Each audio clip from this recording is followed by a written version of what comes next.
Hi everyone, in this short tutorial we'll try to cover the concept of RLC series circuit. As you can see here we have a generator UG, a resistor, a capacitor C and a coil, and we can just symbolize them by R, L and C. Since they are connected in series we can name them like RLC series circuit. They said that the coil is made up of inductance L and negligible resistance R. So small r will be equal to 0, which is related to this coil. As you know, the formula for the coil will be U equal Ri plus L di by dt. Since R is 0 in this case, then the formula will be L di by dt. They gave us the formula for the generator, which is cosine omega t, and the vertical sensitivity of SV1 and SV2. Let's start with the first part. They said redraw the circuit, showing on it the connections of the oscilloscope. We'll go back to the given.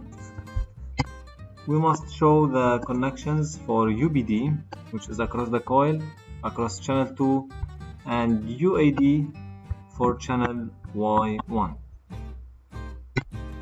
To do the connections, let's start with Y1. We start from A to D. So A refers to the phase or Y1, and the ground will be at point D. So we can just show the ground on this point. So this is the ground or the mass. We started from A to D. The first point always will be the phase. Then using channel number 2, which is for the coil, UBD. So we start from B to show the second channel Y2, which is the phase. And we will use the same ground since both of them are connected to point D as a reference point. So this is the answer for part number 1. In part number 2, they said using the waveforms of document 2, as you can see here in this figure, determine the amplitudes UM and UM of the coil of the voltages UG and U coil. So we must find the voltage for the generator UG and then the voltage U maximum for the coil. As you can see, if we just take a look, UBD is for the coil, so this one refers for the coil, and UAD refers for the generator. To find the maximum voltage, we will use the equation. Let's just try to write here the part number 2, and we'll start with 2, 1, and here 2, 2. So for 2, 1, we'll find U maximum. This is for the generator, which is UAD. It will be equal to SV times Y. To check which one, SV1 or SV2, since the generator is connected to Y1, then we must use SV1. So here it's SV1. You can see here it's Y1 for the generator and Y2 is only for the coil. So the answer will be SV1. You can copy the value for SV. It's shown 5 volt per division, and Y, which is the vertical distance from the time axis, and it's 1. So 5 times 1, and the answer will be 5 volt. Sure, the unit for Y is division, and they will cancel. The answer unit will be 5 volts only. Concerning UM of the coil,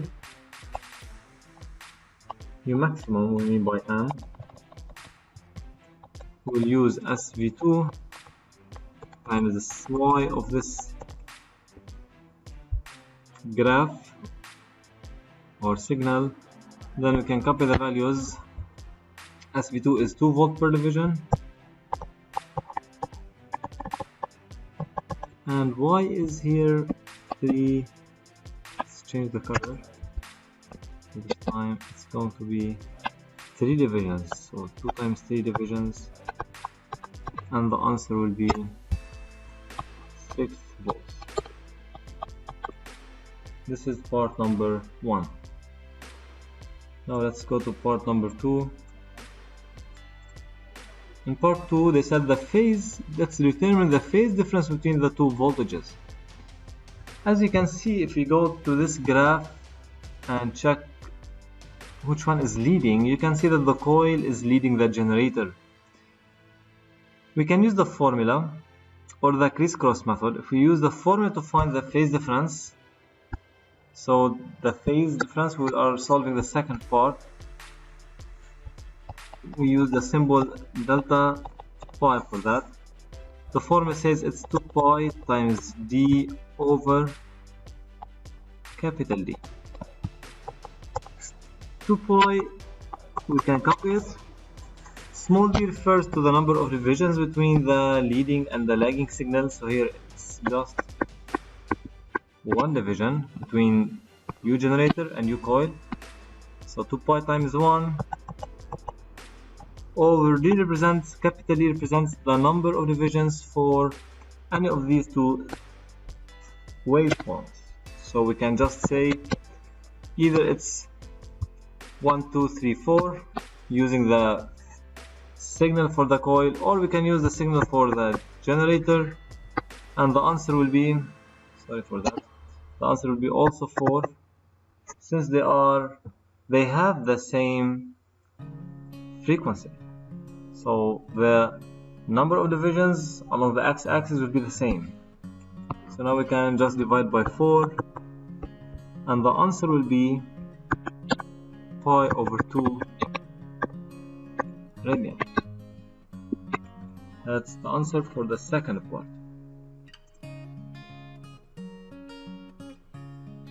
Okay, now we can move to part number 3.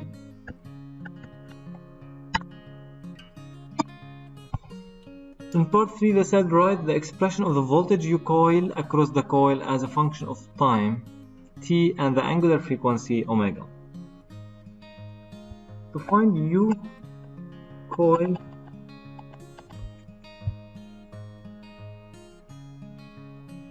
first the general rule says that the voltage across any element will be U maximum.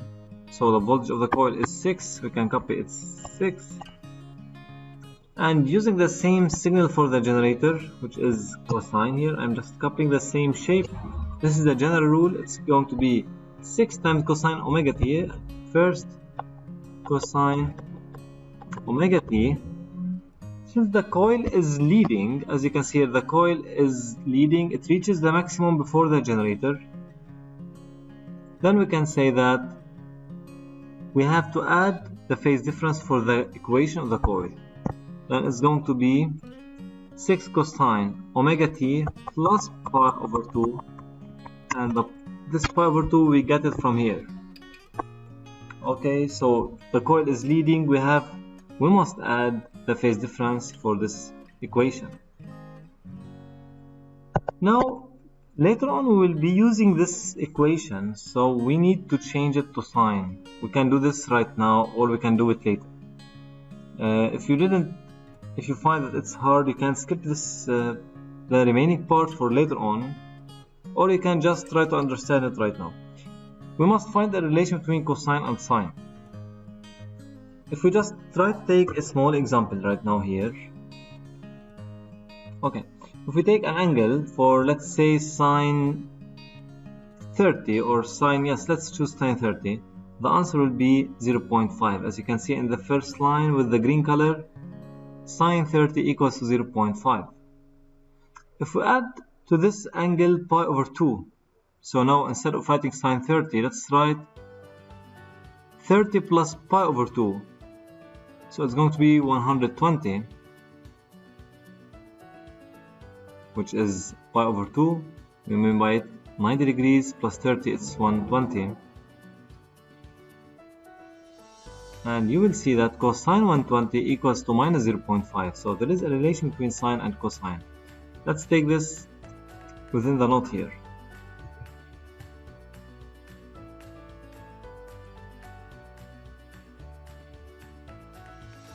Okay, so just taking a look for the first line, sine 30 equals to 0.5 and cosine 120 equals to minus 0.5. We can directly say that cosine pi over 2 plus alpha will be equal to minus sine alpha.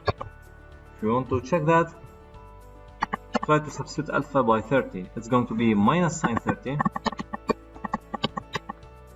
Is this equal to cosine pi over 2 plus 30? And here is the answer. Cosine pi over 2 plus 30 is minus 0.5. So this is minus 0.5. And minus sine 30, it's also minus 0.5. So it's proved. Now we can write, instead of cosine pi over 2 plus omega t, I'm just continuing the first line, cosine pi over 2 plus omega t, it's equal to minus sine, just write omega t. Don't forget to keep the 6, it's not related to the function, to the angle exactly. So it's minus 6 sine omega t. Later on we'll go into this, why we changed cosine to sine. So for now skip it and we'll check that later on. Let's move to the second part, which is part 4. They gave us here the expression of the current in the circuit. Determine the expression of the voltage U coil across the terminals of the coil. So we must find another way to find the voltage across the coil using I. Let's copy first of all this expression of the current I provided downwards to try to find UC using another way. Okay. I'm trying to take a screenshot. Function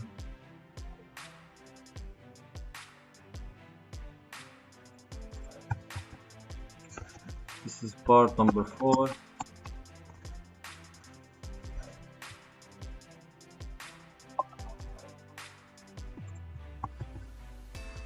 Okay, so I equals to 9.375 pi over omega cosine omega t. Now to find U across the coil, we can use the current to find this. The main equation, as we said previously, it's Ri plus LdI by dt. As you can see here, it's Ri plus LdI by dt.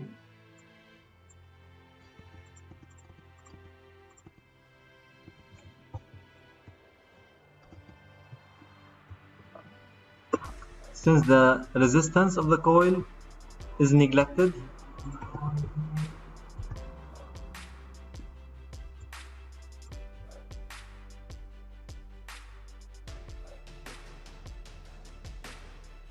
so we can get rid of the small resistance R, and the equation will be L di by dt.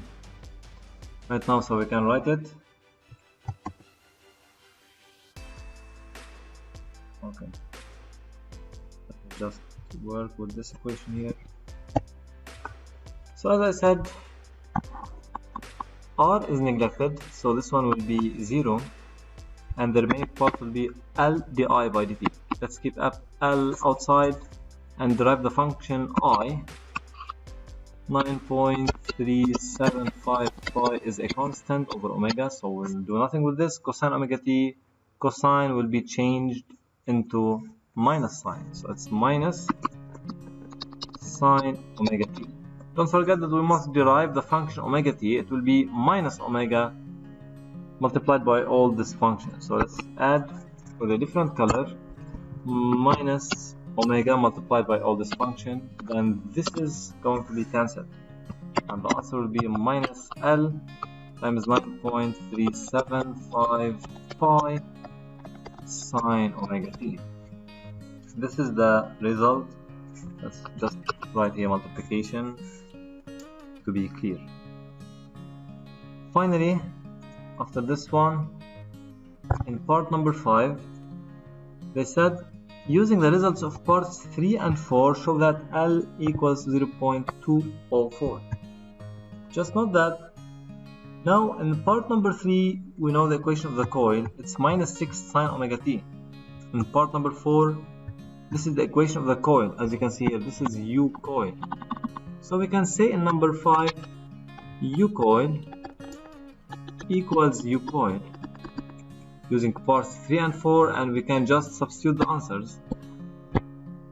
So I will write here minus 6 sine omega t equals, this is from part 3, and this one minus 9.375 pi L sine omega t. I changed a little bit the shape.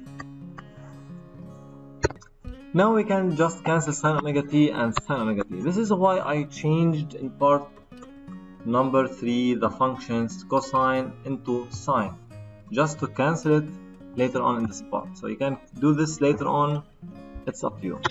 The result will be L will be equal to 6 over 9.375 pi, and the answer will be 0.204, which is the SI unit of the inductance L. Part number 6. Indicate the value of the phase difference between UG and I. So if we take a look for I, the function I, it's as a function of cosine omega t without an initial phase, and here also UG is omega um cosine omega t without any initial phase. So both of them are in phase, no leading nor lagging. So we can just say in part number 6 the phase difference between UG and I is 0. So comparing here number 6, if I just do my comparison between UG and I, we will see that UG equals to UM cosine omega t, and I is 9.375 pi over omega cosine omega t. So both of them are in phase. So we can say that the answer will be 0, no phase difference at all. The remaining parts 7 and 8. 7, they said that a phenomenon takes place in the circuit. Name this phenomenon. If we just recap some of the information concerning this part. Okay, take a look here. Once I and UG are in phase, the current and the voltage across the generator, they are in phase, then there is a phenomenon that will take place here, and we call it current resonance, which is not the case if I leads UG or if UG leads I. In the other cases, the current will be less, or the current amplitude is less than that of the current resonance. So this is not the case if they are leading or lagging anyone, I or UG. So since they are in phase, we can say that there is a current resonance here. Okay, number 8, deduce the value of C knowing that the angular frequency omega equals 300 pi radian per second. Since there is current resonance, we can use a formula in that case, which is RLC omega squared equals to 1. And now we can find, since we can find C, since L is calculated previously. Now we can just do some calculations, and the answer will be 5.518 microfarad.